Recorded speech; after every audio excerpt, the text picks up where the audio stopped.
Oh, friends, let me begin with something I'll never forget. They told me to sit down and shut up at my own husband's estate dinner.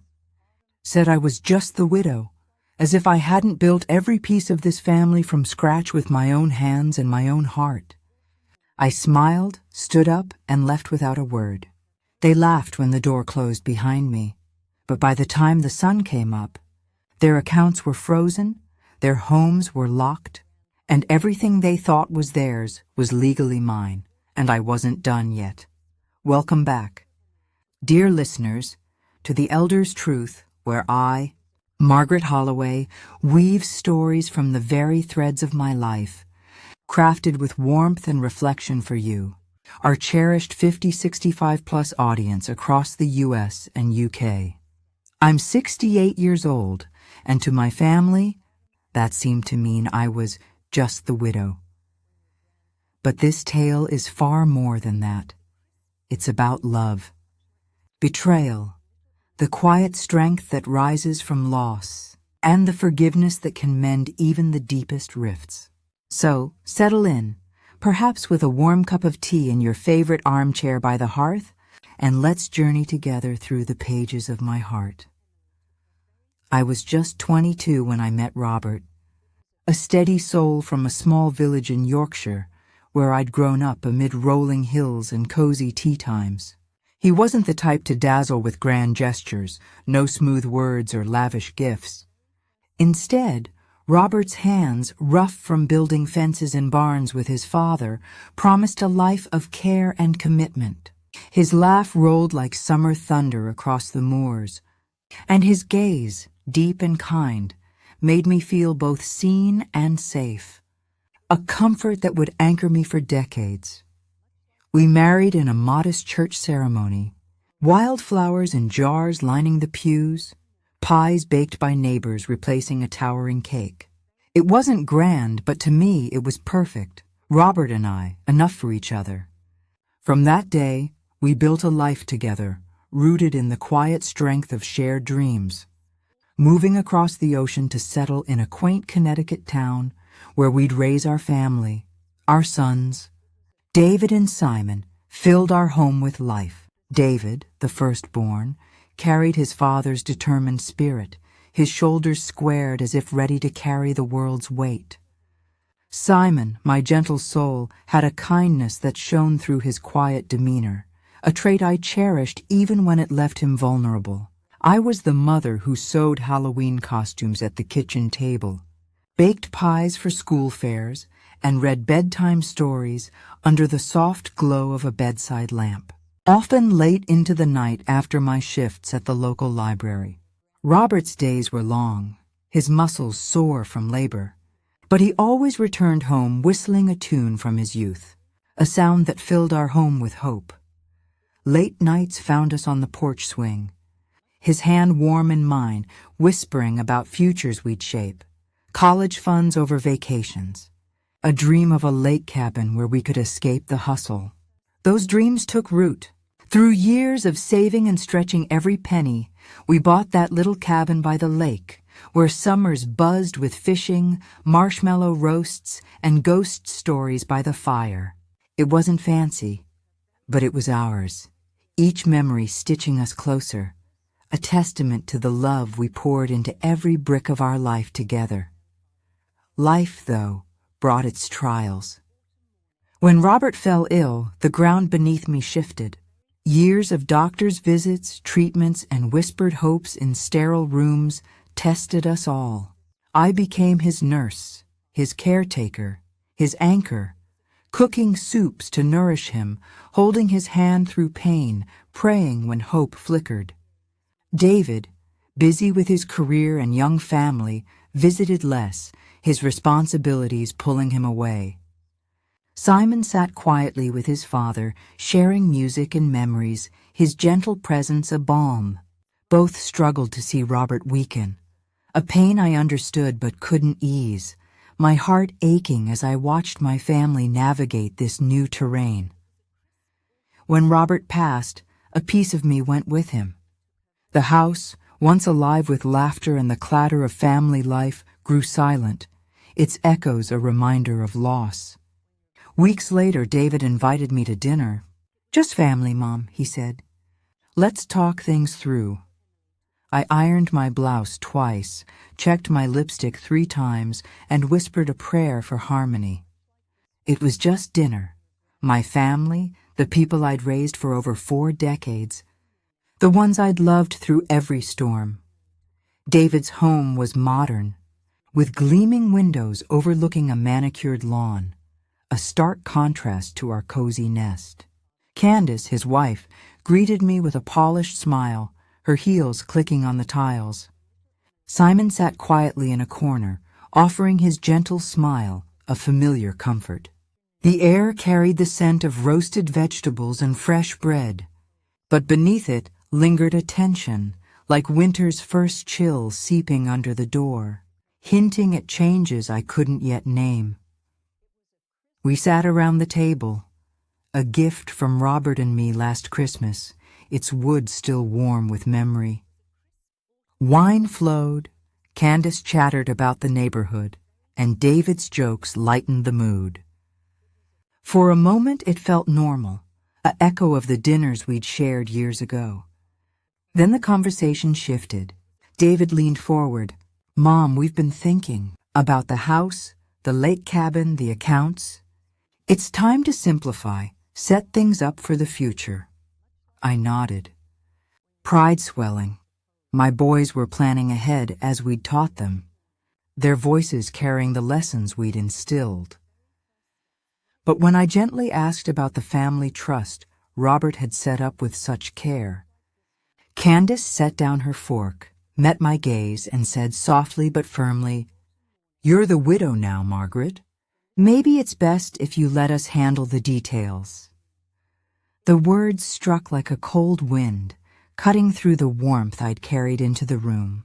David chuckled to smooth it over. Simon gave a nervous laugh, perhaps out of habit, and I sat, hands trembling under the table, not from weakness, but from the ache of being erased from the story I'd helped write with every sacrifice. Without a word, I set down my fork, smiled through the sting, stood with quiet dignity, and walked to the door. They laughed as it closed behind me, their voices fading into the night. That sound, light, dismissive, lodged in my chest, a wound I didn't yet know how to heal. Driving home under a sky dotted with stars, the silence in the car felt less like loneliness, and more like a call to remember who I was, who we had been together. That night, sleep eluded me. Wrapped in the frayed old blanket Robert and I had shared on chilly evenings, the one with a faint coffee stain from a spilled mug during one of our late-night porch talks, I sat in his recliner, the leather worn smooth by years of his presence. The house, usually a sanctuary, felt heavy with silence, each creak of the floorboards a reminder of the life we'd built. Their laughter echoed in my mind, a sharp contrast to the love that had filled these walls. I replayed the dinner, Candace's firm tone, David's chuckle, Simon's nervous laugh, wondering where the family I'd nurtured had gone astray. As the clock ticked past midnight, a restlessness took hold. I rose, my bare feet padding across the hall to the cabinet we called the family vault. It held our history, old passports stained with holiday stamps from UK trips, photos of Easter egg hunts in the countryside, birth certificates, and the legal papers Robert had insisted we keep organized. My hands trembled as I opened it, searching for something, anything to anchor me. That's when I found it. A thick envelope, its edges yellowed, labeled in Robert's steady hand. For Margaret. My breath caught. Robert wasn't one for grand letters. His love showed in practical acts, fixing the roof during a storm, surprising me with daisies from the garden. With shaky fingers I opened it. Inside was a single page of lined paper, his familiar script filling the lines. My dear Margaret, if you're reading this, I've gone too soon. I saw the boys grow distant during my illness, Candace's influence pulling them toward decisions I couldn't support. I made changes. Everything, the house, the accounts, the lake cabin, is in your name. You have full authority. Don't let anyone diminish you. You've always been the heart of this family. Love always, Robert. Behind it were legal documents, notarized and sealed, outlining transfers he'd arranged in his final months. Tears welled, not of sorrow, but of gratitude. Even as cancer stole his strength, Robert had shielded me, seeing what I'd been too heartbroken to notice. I sat there, the letter trembling in my hands, feeling his presence in the quiet room. This wasn't just about property. It was his last act of love, a trust placed in me to hold our family together. The weight of it settled in, a mix of resolve and reflection. I made a cup of chamomile tea, its steam rising like memories, and sat by the window, watching the first light creep over the horizon. By dawn, I knew what I had to do. I called Alan, our family lawyer, a man who'd shared fishing tales with Robert and always greeted me with a warm Mrs. Holloway, despite my protests. His voice, groggy but alert, answered after 4 rings. "Margaret? Everything all right?" I didn't mince words. I found Robert's letter. He left everything to me. I need to activate it today. A pause, then. "Good. I'll be there by 9 with what you need. Don't tell them yet." I hung up, feeling a strange calm, and prepared, dressing in the navy dress Robert loved, pinning my hair as he'd liked. The documents now a quiet strength in my hands. Alan arrived at 8:57, his briefcase worn from decades of service. We spread the papers across the dining table, each clause a testament to Robert's foresight. For 2 hours we reviewed power of attorney, asset transfers, financial controls, all binding, all mine. By 11:15, I'd signed the final document, my name echoing with new authority. Alan called the estate manager, shifting control from David to me, his voice firm. All instructions now come from Mrs. Holloway. I barely breathed. The reality sinking in. I chose not to confront them immediately. Instead, I let the changes unfold gently, like leaves falling in autumn. Accounts locked, titles updated, silent shifts they'd feel soon enough. When David texted about a frozen cabin account, I replied, "Let's talk soon, dear." Candace called, her voice edged with confusion, and I listened, offering calm. Simon messaged, and I assured him clarity was coming. This wasn't about vengeance. It was about honoring Robert's vision. Days later, I invited them to my home, not for a showdown, but for connection. In the living room, surrounded by photos of 4th of July barbecues and Yorkshire holidays, I laid out the documents. "Robert wanted to protect us," I said softly. "He trusted me to guide us forward." Silence fell. David's face softened, memories of his father's bike lessons flickering in his eyes. Simon nodded, tears glistening. Candace, defensive at first, grew quiet as I spoke of our sacrifices. Canned soup dinners, skipped anniversaries for braces, the love that built this life. Tears flowed, a release of tension. David admitted feeling overwhelmed, fearing for his family's future. Simon confessed to staying silent out of uncertainty. Candace, humbled, shared her own fears, shaped by a childhood of scarcity. Forgiveness began to bloom, a fragile but beautiful start. We talked late, laughing over old videos, Robert dancing awkwardly at David's wedding, me cheering at Simon's soccer games. Ava, my granddaughter, hugged me tightly. "Grandma, you're the strongest person I know," but the journey wasn't over. Tensions resurfaced months later. David, struggling with lost control, suggested selling the cabin, reigniting old wounds. Candace hinted at legal challenges, her pride bruised. Simon withdrew, torn between loyalty and confusion. I gathered them again, this time at the lake cabin, its wooden walls whispering memories. "This isn't about ownership," I said, voice steady. "It's about legacy, yours and mine." We talked into the night, sharing stories. Robert teaching David to fish, Simon's first guitar chords. Ava, now 16, spoke of her fears, losing family amid strife.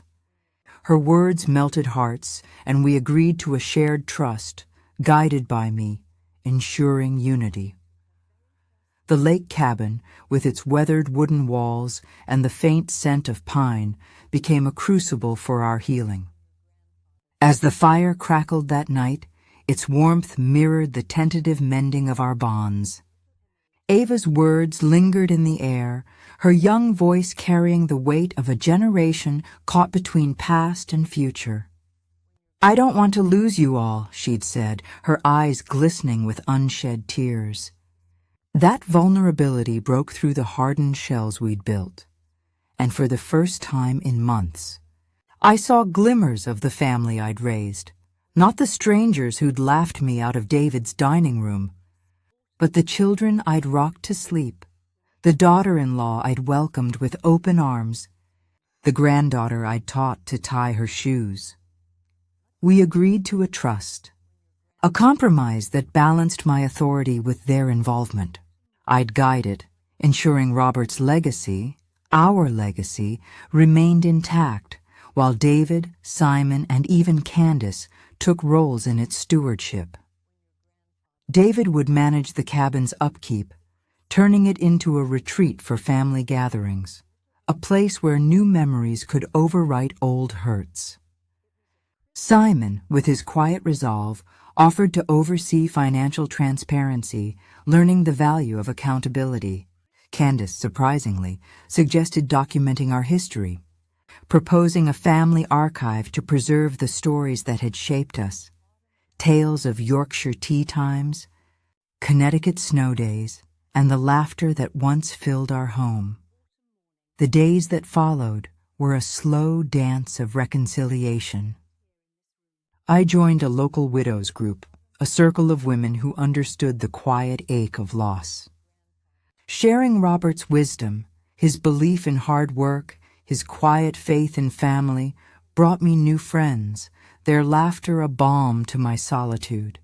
One woman, Elsie, a retired teacher from Boston, became a confidant, her stories of her own family's struggles mirroring mine. Together we planned community events, raising funds for others in need, a way to honor the love Robert and I had nurtured. David began visiting more, his young son, little James, toddling behind him. We'd sit on the porch swing, the same one where Robert and I had dreamed, and I'd teach James to whistle, his attempts a joyful echo of his grandfather's tunes. David apologized one afternoon, his voice low. "I was scared, Mom. Scared of failing them, of not living up to Dad." I squeezed his hand, the first touch we'd shared since that dinner. "You're not failing," I said. "You're learning just as I am." That moment, simple yet profound, stitched a thread back into our bond. Simon, meanwhile, found his voice through music. He wrote a song for me, its melody soft and haunting, lyrics weaving tales of a mother's strength and a father's love. He played it at a family gathering, the cabin filled with the strums of his guitar and the warmth of shared tears. Candace, humbled by the process, organized a charity bake sale, her competitive edge turning into generosity as she donated proceeds to the widows group. "I misjudged you," she admitted one evening, her eyes avoiding mine at first. "I thought strength was control. I see now it's love." Her words, though hesitant, were a bridge, and I crossed it with a nod. Ava grew into a quiet leader, hosting game nights that rekindled laughter. Monopoly boards and card games filled the cabin, her laughter a melody that drew us together. She began recording our stories, her phone capturing my tales of Robert's first fence, David's first goal, Simon's shy smile at his school play. These recordings became a treasure, a living archive that promised our history wouldn't fade. Yet challenges persisted. A year later, financial strains tested our trust. David's business faltered, and he suggested liquidating the cabin's equity, a proposal that reopened old wounds. Candace, regaining her footing, pushed for a quicker sale, her practicality clashing with my sentiment. Simon, caught in the middle, withdrew again, his silence a shield. I called another meeting, this time under the cabin's ancient oak, its branches heavy with autumn leaves. "This isn't about money," I said, my voice firm yet warm. "It's about what this place means, our memories, our future." We compromised, leasing the land for a community garden, the income stabilizing us while preserving our heritage. The garden became a symbol of renewal. Neighbors joined, their hands in the soil mirroring our family's efforts to rebuild. I taught Ava to plant seeds, her small hands mimicking mine, and we laughed as mud stained our clothes. David designed a small shed, his carpentry skills a nod to Robert. Simon composed a tune for the opening day, its notes drifting over rows of carrots and peas. Candace, ever the organizer, coordinated volunteers, her leadership softening into collaboration. As years passed, the cabin evolved. We added a porch swing, a replica of the one at home, where I'd sit with my grandchildren, now 3, their giggles filling the air. I wrote letters to Robert, placing them in a box under the floorboards, a ritual that kept his spirit close. The trust grew, funding scholarships for local youth, a legacy Robert would have cherished. Elsie and I expanded the Widows Group, hosting storytelling nights that drew crowds, their tales of resilience echoing mine. One winter, as snow blanketed the cabin, David and Simon surprised me with a plaque, Holloway Family Haven, built on love. Candace read a poem she'd written, her voice trembling with emotion, and Ava played Simon's song on a borrowed violin. I stood, tears freezing on my cheeks, feeling the fullness of a family reborn. The journey had been long, missteps, forgiveness, growth, but it was ours. A tapestry woven with threads of love, reflection, and the lessons Robert had left behind. As I sit here now, the fire crackling, my silver hair catching the light, I know this tale endures. I'm not just the widow. I'm Margaret Holloway, matriarch, heart of a family that faced its shadows and emerged stronger. And as the snow falls outside, I whisper to Robert, "We did it. Love, together." Thank you, dear friends, for joining me on this heartfelt journey through the Elders' truth. If this story of love, forgiveness, and resilience touched your soul, please take a moment to like this video and share it with others who may find comfort in these words. If you'd like to hear more such heartfelt tales, I invite you to visit my channel, The Elders' Truth, for more stories filled with warmth, family, and timeless lessons. And if this story helped you reflect or brought you peace, I'd love to know in the comments. Your thoughts truly matter. The moral of Margaret's story is clear. Family isn't about perfection or possession, but about the courage to forgive, reflect, and rebuild with love. Life's challenges, betrayal, loss, misunderstanding can test us, but it's the warmth of shared memories and the strength to move forward together that define our legacy. Join me again next time for another gentle chapter of life's wisdom. Until then, may love, patience, and kindness keep burning bright in your homes.